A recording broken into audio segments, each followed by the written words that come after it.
Remix king channel. Reliance Infocomm పంట పండింది. అతిపెద్ద జాక్పాట్ కొట్టేశారు అనిల్ అంబానీ. పేటీఎం లో పెట్టిన పెట్టుబడికి ఇప్పుడు 100 కోట్లు వచ్చాయి. నోట్ల రద్దు జనానికి ఏమిచ్చిందో తెలియదు గాని అనిల్ అంబానీకి మాత్రం 275 కోట్లు ఇచ్చిందని ఇండస్ట్రీలో టాక్. వివరాల్లోకి వెళితే పేటీఎం లో రిలయన్స్ ఇన్ఫో అధినేత అనిల్ అంబానీ 10 కోట్లు పెట్టి 1% వాటాను గతంలో తీసుకున్నారు.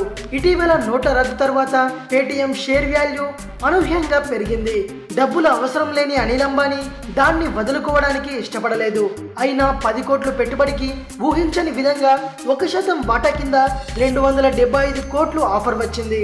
ఇంత పెద్ద ఫ్యాన్సీ రేటు రావడంతో సింగపూర్ కు చెందిన అలీబాబా ఈ కామర్స్ గ్రూప్ కు ఈ వాటాను విక్రయించారు.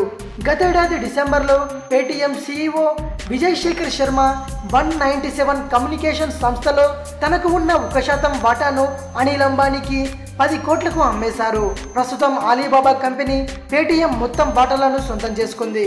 దీంతో పేటీఎం ఈ కామర్స్ కంపెనీ విలువ ఇప్పుడు $4 మిలియన్ చేరింది.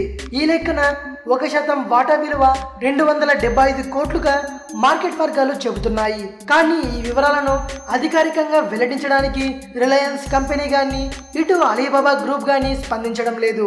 ఇది విషయం. మరిన్ని ఇంట్రెస్టింగ్ వీడియోస్ కోసం రీమిక్స్ కింగ్ ఛానల్ ని సబ్స్క్రైబ్ చేయండి. మరో వీడియోతో మీ ముందుకు వస్తాను. అంతవరకు సెలవు.